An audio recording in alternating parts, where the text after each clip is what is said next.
ਵੱਡੀ ਖਬਰ ਦਾ ਰੁਖ ਕਰਦੇ ਹਾਂ। ਅੰਮ੍ਰਿਤਸਰ ਦੇ ਵਿੱਚ BSF ਨੂੰ ਵੱਡੀ ਕਾਮਯਾਬੀ ਮਿਲੀ ਹੈ। ਇੱਥੇ ਹੈਰੋਇਨ ਸਣੇ ਪਾਕਿਸਤਾਨੀ ਤਸਕਰ ਨੂੰ ਕਾਬੂ ਕੀਤਾ ਗਿਆ ਹੈ। ਪਾਕਿਸਤਾਨੀ ਤਸਕਰ ਦੇ ਕੋਲੋਂ 8 ਪੈਕੇਟ ਹੈਰੋਇਨ ਵੀ ਬਰਾਮਦ ਹੋਈ ਹੈ ਤੇ ਫਿਲਹਾਲ ਇਲਾਕੇ ਦੇ ਵਿੱਚ ਸਰਚ ਆਪਰੇਸ਼ਨ ਚਲਾਇਆ ਜਾ ਰਿਹਾ ਹੈ। ਪਾਕਿਸਤਾਨੀ ਤਸਕਰ ਤੋਂ ਪੁੱਛਗਿੱਛ ਵੀ ਕੀਤੀ ਜਾ ਰਹੀ ਹੈ ਕਿ ਆਖਿਰਕਾਰ ਉਹ ਇਕੱਲਾ ਸੀ ਜਾਂ ਫਿਰ ਉਸ ਦੇ ਨਾਲ ਹੋਰ ਵੀ ਤਸਕਰ ਸੀ ਤੇ ਕੀ ਕੋਈ ਰੈਕੇਟ ਹੈ ਜਾਂ ਫਿਰ ਕੌਣ ਲੋਕ ਇਸ ਦੇ ਵਿੱਚ ਸ਼ਾਮਿਲ ਨੇ। ਅੰਮ੍ਰਿਤਸਰ ਦੇ ਵਿੱਚ BSF ਨੇ देर रात एक तस्कर नूं काबू किया है जिस दे कोलों 8 पैकेट हैरोइन भी बरामद हुई है ते इलाके दे विच फिलहाल सर्च ऑपरेशन चलाया जा रहा है ते पाकिस्तानी तस्कर दे कोलों भी पुछगिछ की जा रही है। तो अमृतसर दे विच BSF नूं ये वड्डी कामयाबी हासिल हुई है। पाकिस्तानी तस्कर एक हैरोइन सने काबू किया गया है ते पाकिस्तानी तस्कर दे कोलों 8 पैकेट हैरोइन भी बरामद हुए ने। ज्यादा जानकारी के लिए अमित साडे सहयोगी जुड़े ने अमृतसर तो। अमित, फिलहाल की कुछ जानकारी है, पुछगिछ की जा रही है, कुछ पता लग पाया है इस तस्कर दे नाल होर कौन सी?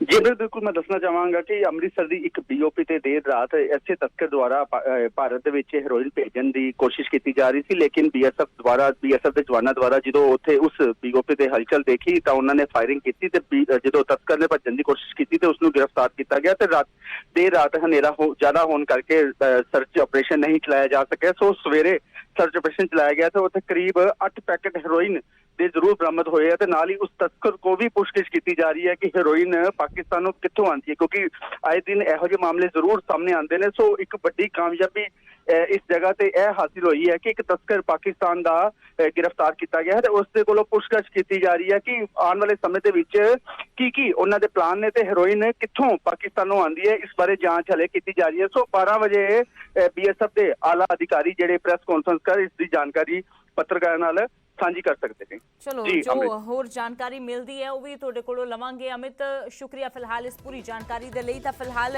इलाके दे विच सर्च ऑपरेशन चलाया गया है। अमृतसर दे विच BSF नूं वड्डी कामयाबी मिली है। हेरोइन सने एक तस्कर नूं काबू किया गया है ते पाकिस्तानी तस्कर दे कोलों 8 पैकेट हेरोइन बरामद हुई है। फिलहाल पुलिस पुछगिछ कर रही है।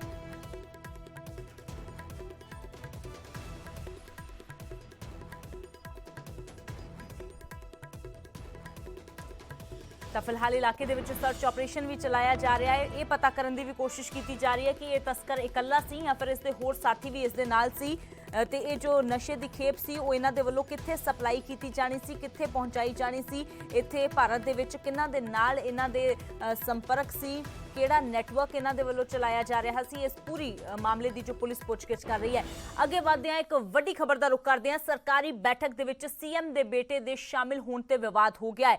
BJP ने मुख्यमंत्री चन्नी ते सवाल चुके ने, नियमां दीआं धज्जियां उड़ाउण दे इल्जाम लगाए ने ते कहा कि अजिहा करना अनैतिक अते गैर संविधानक है। CM नूं अहुदे दी भरोसेयोगता ते गरिमा नूं बना के रखना चाहिए है। दरअसल DGP दे नाल जो बैठक हुई सी मुख्यमंत्री दी, उस दे विच उन्हां दे बेटे भी शामिल होए सी ते इसे ते हुण जो है वो विवाद हो गया है। क्योंकि जेकर असीं प्रोटोकॉल की भी गल करिए तो इस तरीके दे नाल जो इस तरह दीआं बैठकां हुंदियां ने उस बैठक दे विच कोई भी बाहर दा व्यक्ति फिर चाहे कोई तुहाडा परिवारक मैंबर भी होवे वो शामिल नहीं हो सकता। पर क्योंकि नवें बने CM चरणजीत सिंह चन्नी उन्हां दे बेटे रिदमजीत दे इस बैठक दे विच शामिल होने दे उपर सवाल जरूर खड़े हो रहे हैं कि सरकारी बैठक दे विच जिथे सूबे दे वख-वख मसलियां दे उपर चर्चा होनी है, जिथे एक उच्च पद्धरी बैठक हो रही है, हालातां दा जायजा लिया रहा है। एक बड़ी गुप्त मीटिंगां भी इस तरह दीआं कईयां जांदियां ने क्योंकि जो गल्लां अंदर हुंदियां ने वो बाहर नहीं दसियां जांदियां।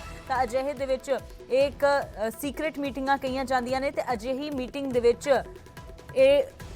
मुख्यमंत्री दे बेटे किस तरह शामिल हुए ने, उन्हां दी शमूलीयत दे उपर सवाल खड़े हो रहे हैं। BJP ने सीधे तौर पर सवाल चुके ने। BJP ने नियमां दीआं धज्जियां उड़ाउण दे इल्जाम तां लगाए नहीं, नाल ही कहा कि अजिहा करना अनैतिक अते गैर संविधानिक है। CM नूं अपने अहुदे दी भरोसेयोगता ते गरिमा बना के रखनी चाहिए सी। इस तरह बैठक दे विच कोई भी बाहर दा व्यक्ति जो शामिल नहीं हो सकता। तो मुख्यमंत्री जो बैठक लै रहे सी नाल उन्हां दे प्रगट सिंह बैठे नज़र आ रहे ने। तो उस बैठक दे विच CM दे बेटे की शमूलीयत ते सवाल खड़े हो रहे हैं। बरिंदर ढिल्लों पंजाब यूथ कांग्रेस के प्रधान साडे नाल जुड़े ने। ਤਾਂ ਬਰਿੰਦਰ ਢਿੱਲੋਂ ਜੀ, ਇਹਨਾਂ ਤਾਂ ਤੁਸੀਂ ਵੀ ਜਾਣਦੇ ਹੋਵੋਗੇ ਕਿ ਜਦੋਂ ਇਸ ਤਰ੍ਹਾਂ ਦੀਆਂ ਬੈਠਕਾਂ ਹੁੰਦੀਆਂ ਨੇ, ਚਾਹੇ ਉਹ ਕੋਈ ਕੈਬਨਿਟ ਬੈਠਕ ਹੋਵੇ ਜਾਂ ਪ੍ਰਸ਼ਾਸਨਿਕ ਅਧਿਕਾਰੀਆਂ ਦੇ ਨਾਲ ਇਸ ਤਰ੍ਹਾਂ ਦੀ ਬੈਠਕ ਹੋਵੇ, ਉਸ ਦੇ ਵਿੱਚ ਕੋਈ ਵੀ ਬਾਹਰ ਦਾ ਵਿਅਕਤੀ ਸ਼ਾਮਿਲ ਨਹੀਂ ਹੋ ਸਕਦਾ। ਪਰ ਸੀਐਮ ਦੇ ਬੇਟੇ ਉਸ ਬੈਠਕ ਦੇ ਵਿੱਚ ਬੈਠੇ ਨਜ਼ਰ ਆ ਰਹੇ ਨੇ। ਜੀ, ਤੁਸੀਂ ਹਾਲੇ ਸਪਸ਼ਟੀਕਰਨ ਨਾ ਲੈਣ ਦਿਓ, ਕਿਉਂਕਿ ਉਹ ਮੀਟਿੰਗ ਦੇ ਵਿੱਚ ਸਾਰਾ ਟਾਈਮ ਆਪਣਾ ਮੌਜੂਦ ਨਹੀਂ ਸੀਗੇ। ਉਹ ਮੀਟਿੰਗ ਦੇ ਵਿੱਚ ਜਦੋਂ ਤਸਵੀਰ ਲਈ ਗਈ ਉਦੋਂ ਉੱਥੇ ਉਹ ਜ਼ਰੂਰ ਬੈਠੇ ਹੋਏ ਸੀ, ਲੇਕਿਨ ਜਦੋਂ ਸਾਰੀ ਮੀਟਿੰਗ ਹੋਈ ਉਹਦੇ ਟਾਈਮ ਉਹ ਉੱਥੇ ਮੌਜੂਦ ਨਹੀਂ ਸੀਗੇ। ਨਹੀਂ, ਪਰ ਬਰਿੰਦਰ ਢਿੱਲੋਂ ਜੀ, ਕਿਉਂਕਿ ਤਸਵੀਰ ਤਾਂ ਸਾਹਮਣੇ ਆ ਗਈ ਨਾ, ਇਹ ਤਸਵੀਰ ਹੀ ਕਾਫੀ ਹੈ ਵਿਰੋਧੀਆਂ ਦੇ ਵੱਲੋਂ ਤਾਂ ਸਵਾਲ ਕਰਨ ਨੂੰ, ਤੇ ਉਹ ਕੀਤੇ ਵੀ ਜਾ ਰਹੇ ਨੇ। ਬੀਜੇਪੀ ਕਹਿ ਰਹੀ ਹੈ ਕਿ ਇਸ ਤਰ੍ਹਾਂ ਦਾ ਇਹ ਇੱਕ ਗੈਰ ਸੰਵਿਧਾਨਿਕ ਰਵੱਈਆ ਹੈ, ਇਹ ਇਸ ਤਰ੍ਹਾਂ ਦੀ ਨੈਤਿਕਤਾ ਜੋ ਹੈ ਅਨੈਤਿਕ ਤੇ ਇੱਕ ਗੈਰ ਸੰਵਿਧਾਨਿਕ ਰਵੱਈਆ ਹੈ। ਤੁਹਾਨੂੰ ਗਰਿਮਾ ਪਤਾ ਰੱਖਣੀ ਚਾਹੀਦੀ ਹੈ, ਤੁਹਾਨੂੰ ਪ੍ਰੋਟੋਕਾਲ ਦਾ ਪਤਾ ਹੋਣਾ ਚਾਹੀਦਾ ਹੈ, ਬੀਜੇਪੀ ਕਹਿ ਰਹੀ ਹੈ। ਬਿਲਕੁਲ ਪਤਾ ਹੈ, ਸਾਰਾ ਕੁਝ ਪਤਾ ਹੈ। ਮੈਂ ਤੁਹਾਨੂੰ ਉਹੀ ਕਹਿ ਰਿਹਾ, ਮੀਟਿੰਗ ਦੇ ਦੌਰਾਨ ਉਹ ਮੌਜੂਦ ਨਹੀਂ ਸੀ। ਤਸਵੀਰ ਵਿੱਚ ਜ਼ਰੂਰ ਆ, ਤਸਵੀਰ ਸਿਰਫ 1 ਸੈਕਿੰਡ ਦੀ ਆ, ਔਰ ਜਦੋਂ ਸਾਰੀ ਮੀਟਿੰਗ ਹੋਈ ਉਹਦੇ ਵਿੱਚ ਉਹ ਮੌਜੂਦ ਨਹੀਂ ਸੀਗੇ।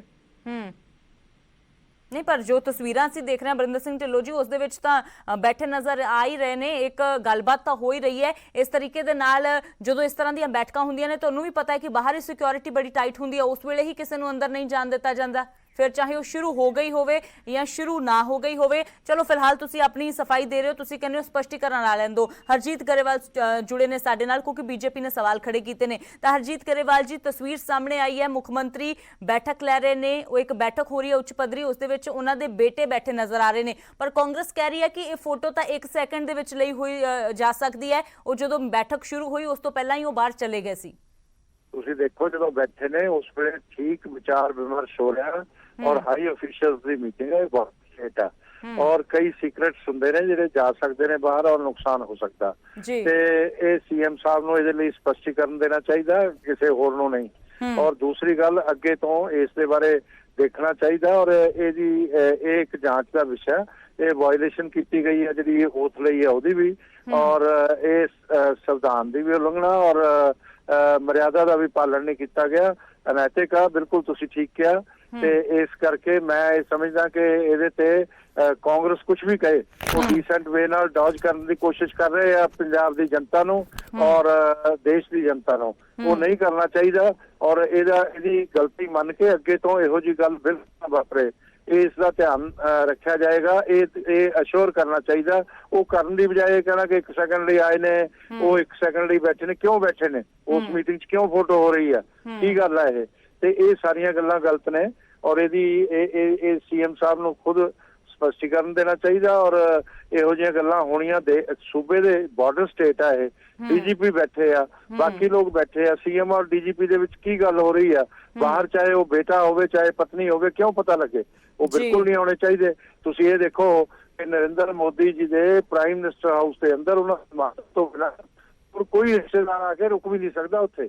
ਗੱਲ ਤਾਂ ਬਾਕੀ ਤਾਂ ਬਰਿੰਦਰ ਢਿੱਲੋਂ ਜੀ ਸਿੱਧੇ ਤੌਰ ਤੇ ਕਹਿ ਰਹੇ ਨੇ, ਕਹਿੰਦੇ ਨੇ ਕਿ ਗੱਲ ਜ਼ਾਹਿਰ ਜੀ ਗੱਲ ਹੈ ਕਿ ਡੀਜੀਪੀ ਬੈਠੇ ਨੇ, ਕੈਜੂਅਲ ਗੱਲ ਤਾਂ ਨਹੀਂ ਹੋ ਰਹੀ ਹੋਵੇਗੀ, ਪਰ ਕਹਿੰਦੇ ਚਲੋ ਕੈਜੂਅਲ ਗੱਲ ਵੀ ਬੇਸ਼ੱਕ ਹੋਵੇ, ਇਸ ਤਰੀਕੇ ਦੇ ਨਾਲ ਕੋਈ ਅੰਦਰ ਜਾ ਹੀ ਨਹੀਂ ਸਕਦਾ, ਭਾਵੇਂ 1 ਸੈਕਿੰਡ ਹੋਵੇ ਜਾਂ 10 ਸੈਕਿੰਡ ਹੋਣ। ਤਾਂ ਕਹਿੰਦੇ ਨੇ ਗਲਤੀ ਮੰਨ ਲੈਣੀ ਚਾਹੀਦੀ ਹੈ, ਕਾਂਗਰਸ ਨੂੰ ਕਹਿ ਦੇਣਾ ਚਾਹੀਦਾ ਕਿ ਚਲੋ ਗਲਤੀ ਹੋਈ, ਅੱਗੇ ਤੋਂ ਧਿਆਨ ਰੱਖਾਂਗੇ। ਕਰਨਾ ਲਓ, ਤੁਹਾਨੂੰ clear cut minute to minute detail ਤੁਹਾਡੇ ਚ ਪਤਾ ਚੱਲ ਜੂਗਾ। ਉਹ ਨਹੀਂ ਬੈਠੇ ਸੀਗੇ ਉੱਥੇ, ਮੈਨੂੰ ਨਹੀਂ ਲੱਗਦਾ ਵੀ ਉਹ ਬੇਟੇ ਉਸ ਮੀਟਿੰਗ ਵਿੱਚ ਸ਼ਮੂਲੀਅਤ ਹੋਈ ਹੋਣਗੀ। ਜਦੋਂ ਤਸਵੀਰ ਲਿੱਤੀ ਗਈ ਹੋਊਗੀ, ਨਹੀਂ ਬਰਿੰਦਰ